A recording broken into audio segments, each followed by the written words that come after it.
जय हिंद दोस्तों। ये आपका वीडियो यूनिट 2 का है, सेमेस्टर 3 बीए इकोनॉमिक्स या बीकॉम इकोनॉमिक्स। ठीक है, तो उसी के कंटिन्यू में हम सीरीज आगे शुरू कर रहे हैं। तो यूनिट 2 का जो आपका सिलेबस है, पंडित दीनदयाल उपाध्याय, जेके मेहता, एके सेन, जे भगवती। ठीक है, पेपर का नाम है हिस्ट्री ऑफ इकोनॉमिक थर्ड, जो बीए और बीकॉम दोनों के लिए है। तो सबसे पहले हम पंडित दीनदयाल उपाध्याय के बारे में पढ़ते हैं। तो इसमें इनका परिचय हमने दिया है पहले। तो इनका जो जन्म है हमारा कब हुआ था, 25 सितंबर 1916 को हुआ था। स्थान धनकिया, जयपुर यानी राजस्थान में हुआ था। और उनका जो पैतृक गांव था मथुरा जिला, जो उत्तर प्रदेश में पड़ता है, वहाँ पे था। मृत्यु उनके 11 फरवरी 1968 को हुई थी। स्थान था मुगल सराय स्टेशन, जो बिहार में पड़ता है। अब इसे पंडित दीनदयाल उपाध्याय स्टेशन के नाम से जाना जाता है, क्योंकि इसी स्टेशन के पास में इन रहस्यमय तरीके से मृत पाए गए थे।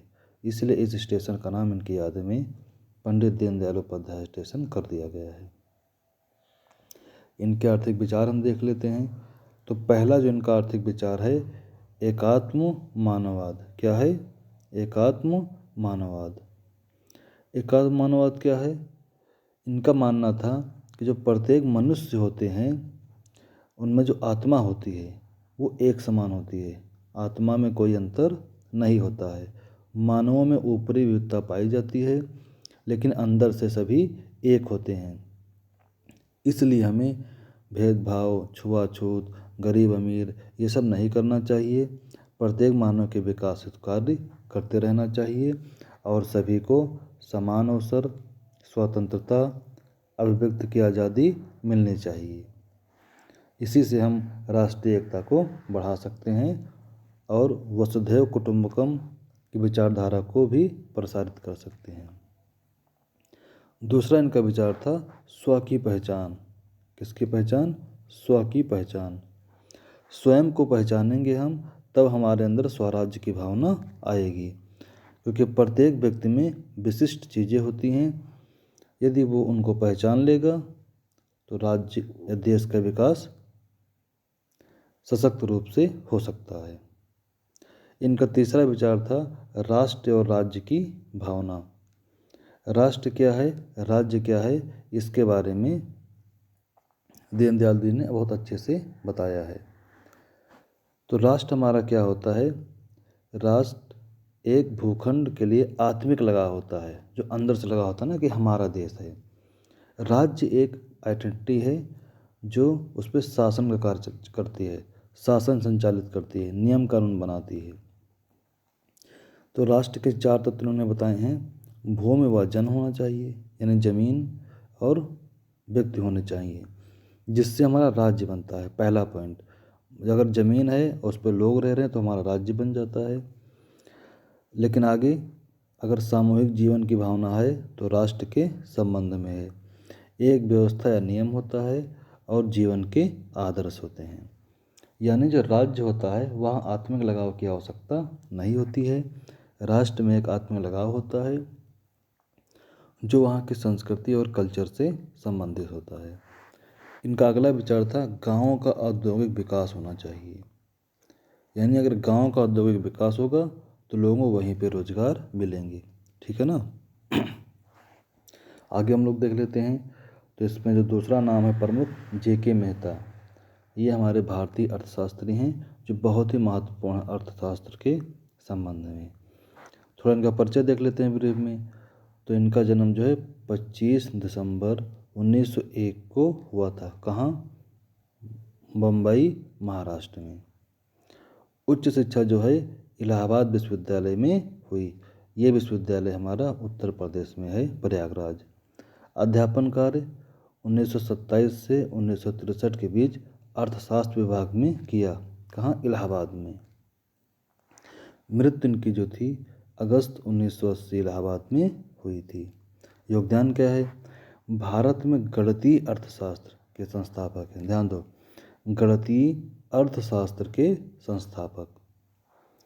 और भारत में संवैधानिक अर्थशास्त्र के प्रवर्तक। अर्थशास्त्र में इनके व इनके सहयोगियों के योगदान को इलाहाबादी परंपरा के रूप में भी जाना जाता है, क्योंकि इन्होंने इलाहाबाद विश्वविद्यालय में ही अपनी सेवाएं दी थी। आर्थिक विचार क्या है इनके? अर्थशास्त्र की नई परिभाषा इन्होंने दिया था। ये हमने एग्जाम में क्वेश्चन भी दिया था। अर्थशास्त्र की नई परिभाषा क्या थी?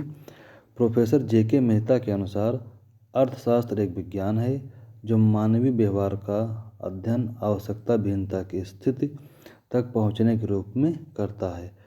आवश्यकता विहीनता की स्थिति तक पहुंचने के रूप में करता है, यानी कि अर्थशास्त्र में मानव व्यवहार का अध्ययन किया जाता है कि इससे हम आवश्यकता विहीनता की स्थिति में कैसे पहुंचेंगे। भाई मानव व्यवहार में क्या होता है? मानव व्यवहार इसलिए होता है कि हमारी इच्छाएं पूरी हो सके। इच्छाएं पूरी हो जाएंगी तो आवश्यकता विहीनता की स्थिति हमको मिल जाएगी। तो ये इनकी परिभाषा थी। इंग्लिश में जो क्या बोलते हैं, economics is a science which studies human behaviour as an attempt to reach the state of वांटलेसनेस।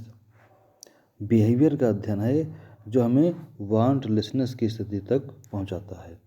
यहाँ आवश्यकता विहीनता की स्थिति हमारे लिए साध्य यानी टारगेट है हमारा, और मानव आर्थिक व्यवहार हमारे तक पहुँचने का साधन है। ठीक है ना। तो नई परिभाषा जो है ये जेके मेहता के द्वारा दी गई थी, किसकी? अर्थशास्त्र की। अगला इनका विचार है प्रतिनिधि फर्म के संबंध में। क्या विचार था? एक्चुअल में प्रतिनिधि फर्म है, इसका जो कॉन्सेप्ट दिया था मार्शल ने दिया था। किसने दिया था? मार्शल ने दिया था। मार्शल के अनुसार प्रतिनिधि फर्म एक विशिष्ट प्रकार की औसत फर्म है। विशिष्ट है लेकिन औसत है, जो दीर्घकालीन औसत फर्म है। प्रोफेसर मेहता ने के अनुसार क्या है? प्रतिनिधि फर्म वह फर्म है जो उद्योगों में परिवर्तन के साथ साथ संकुचन और विस्तार की प्रवृत्ति को प्रदर्शित करती है। यानी उद्योग में अगर विस्तार हो रहा है तो विस्तार में आगे चल रही है, उद्योगों में संकुचन हो रहा है तो संकुचन में चल रही है, यानी आगे रहना चाहिए। वो हमारी है प्रतिनिधि। ये किसने कहा? जेके मेहता ने कहा था। और मार्शल ने क्या कहा था? एक विशिष्ट फर्म है जो औसत फर्म है, यानी जो एवरेज को प्रदर्शित करती है। अगला इनका साम्य संबंधी विचार है। तो साम्य संबंधी विचार क्या है इनका? एक व्यक्ति या संस्था उस समय साम्य में रहती है जब वह यह महसूस करती है कि उसका व्यवहार सर्वोत्तम है, यानी कि उसको लगने लगता है कि इसमें बैलेंस में है, ना हमारे पास कम है ना ज़्यादा है, तो उसको हम बोलते हैं कि वो संस्था जो है साम्य में है और किसी प्रकार के परिवर्तन की आवश्यकता नहीं है, तब उसे हम बोलते हैं साम्य। यानी कि वो संस्था है या व्यक्ति है साम्य की अवस्था में है। ठीक है ना। फिर इनका अगला विचार था सूक्ष्म और समष्टि अर्थशास्त्र क्या है। तो सूक्ष्म के हिंदी में माइक्रो और समष्टि के मैक्रो बोलते हैं। तो इन्होंने अपने तरीके से इसकी व्याख्या की। क्या कहा कि सूक्ष्म अर्थशास्त्र विशिष्ट आर्थिक व्यवहार के अध्ययन से संबंधित है, जबकि व्यापक अर्थशास्त्र समग्र के अध्ययन से संबंधित है। यानी सूक्ष्म क्या है?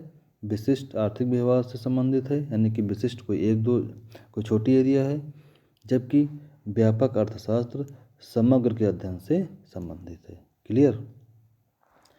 अगला विचार था जेके मेहता का बाजार संबंधी विचार। प्रोफेसर मेहता के अनुसार बाजार उस स्थिति को बताता है जिसमें एक वस्तु उस स्थान पर बिकने के लिए आती है जहां उसकी मांग होती है। तो बाजार क्या है?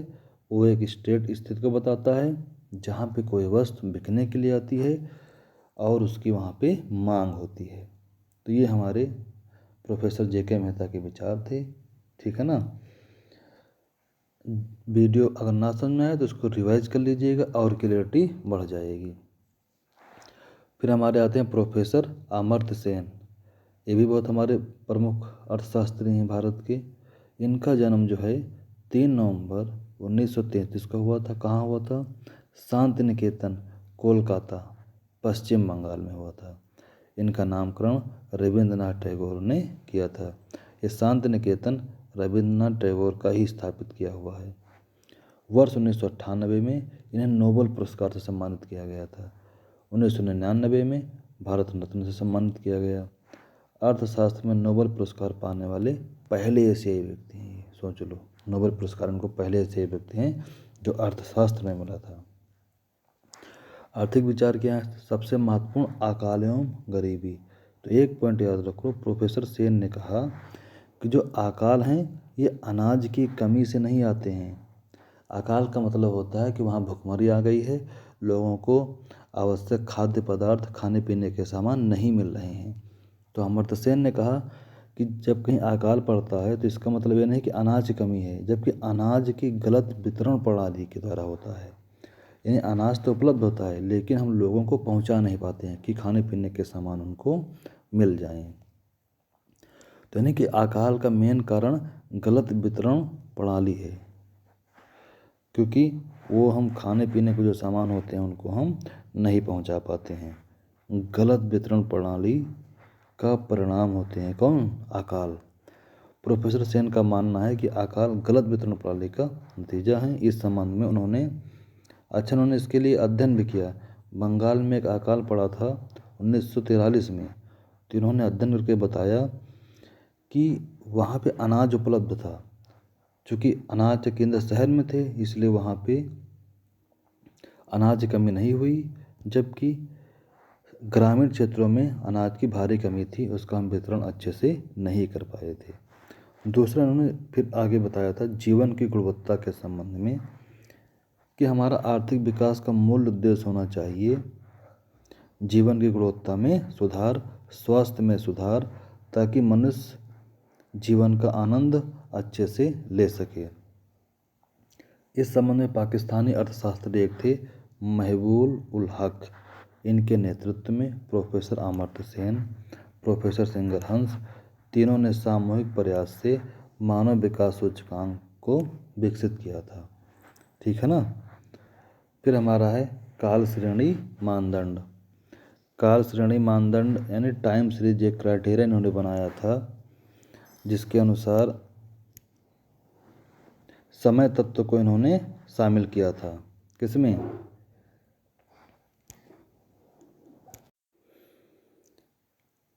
तो इन्होंने समय तत्व को इसमें शामिल किया था। किसमें? विकास के संबंध में काल श्रेणी मानदंड।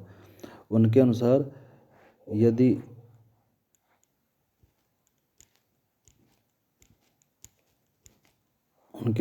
समय अवधि के अनुसार कुछ काम हो रहा है तो प्रारंभ में निवेश प्रदान हो जाएगा और बाद में फिर क्या हो जाएगा? पूंजी प्रदान हो जाएगा। यानी कि समय अवधि के अनुसार निवेश होना चाहिए। यदि समय कम है तो श्रम प्रधान और समय ज़्यादा है तो पूंजी प्रधान निवेश होना चाहिए। आगे इन्होंने फिर बताया तकनीकी के चुनाव के संबंध में अपने विचार दिए हैं। तकनीकी का चुनाव क्या है?